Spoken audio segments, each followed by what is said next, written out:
বলতে পারি তো আমি এখানে পা দিব না। না না, সবাই তো বলে গেছে আলটিমেট কোনো রেজাল্ট হয়নি। হ্যাঁ, আলটিমেট কোনো রেজাল্ট হয়নি, ঠিক আছে। তা আপনারা না না না না, আপনারা এসে আমরা করে দিব। সভাধিপতি এসছে, সভাধিপতি এসছে, ঠিক আছে। আমি বলছি দুটো দিক হচ্ছে, একটা হচ্ছে প্রশাসনিক দিক, আর একটা দিক হচ্ছে কি যে যারা নির্বাচিত প্রতিনিধি সেদিক। আপনি নির্বাচিত প্রতিনিধি দিকের কথা বলছেন, যারা নির্বাচিত প্রতিনিধি তারা আমাদের কথা রাখেন না না, বিডিও সাহেব, ডিএম সাহেব, না, এটাও বলছি আমাদের প্রশাসনিক দিকটা বলুন। প্রশাসনিক দিকে আপনি একটা চিঠি করেছেন, সেই চিঠির হয়তো কোনো উত্তর পায়নি, আমি স্বীকার করছি, সেটা আমাদের ভুল। কিন্তু এটা তো ঠিক যে এতটাই যখন আপনাদের প্রবলেম হচ্ছে, তখন সেই প্রবলেমটা সলভ করতে গেলে এরকম ভাবে হবে না। আপনারা 2-4 জন চলুন, যে পরে বিডিও সাহেবের সাথে বসুন, বসে পরে কথা বলে যেটা দেখুন আমরা ডিএম পর্যন্ত ফরওয়ার্ড করে জিনিসটাকে এগোতে পারি কিনা, তারপরে আপনি কথা বলুন। প্রশাসনিক দিকটা আলাদা। আর আপনার ক্ষোভ থাকতেই পারে যে কোনো দলীয় প্রার্থী তিনি হয়তো কথা দিয়েছিলেন যে এখানে জিতার পর কিছু করে দেবো, সে হয়তো কিছু করে না, সেটা আমরা কি করে বলবো? দাদা ভোটটা কাকে দেব? প্রশাসনিকে। হ্যাঁ, ভোটটা কাকে দেব? প্রশাসনিকে। দেখুন, আমি কোনো দলের হয়ে কোনো কথা বলতে পারবো না। না না না, আপনার প্রশ্ন, আমার প্রশ্নটা আপনি শুনুন।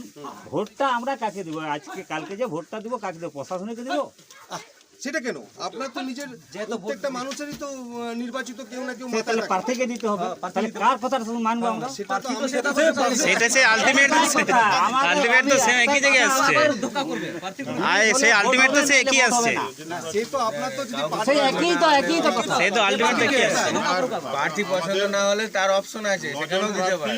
আর একজন 10 নম্বরে নটা আছে, কাউকে নটা। পছন্দ নয়, সেই অপশন আমরা ডিমের অপশনে আমাদের ভোটটা ক্যান্সেল কি না দিয়াই ভালো তো। দিয়ে পুরো তো আমরা কোনো লাভ পাচ্ছি না। ওইটা কি আমাদের না দিয়ে ভোটটা ক্যান্সেল করে আমার কি লাভ আছে? দেখুন, আমার একটা সব দিক দিয়ে একটা প্রতিবাদের একটা জায়গা থাকে। আপনারা যদি মনে করেন যে কোনো আপনাদের নির্বাচিত প্রতিনিধিরা আপনার কথা রাখেনি, তাহলে সেটার জন্যও তো ওই জন্য তার একটা অপশন করা আছে।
কাজ হয় না, ভোটের আগে প্রতিশ্রুতিটা দেয়, আবার ভোট পেরালে কেউ আসে না এখন। হ্যাঁ, এই জন্য আমাদের এই ভোট বয়কটটা আমরা এবারে করেছি, আর ভোট বয়কটেই থাকবে। আমাদের যতক্ষণ না কাজ হবে ততক্ষণ ভোট বয়কট করবে। হ্যাঁ, যতক্ষণ না ব্রিজ হচ্ছে, ব্রিজ কাজ হইলে ভোট হবে, আর নাহলে ভোট হবে না।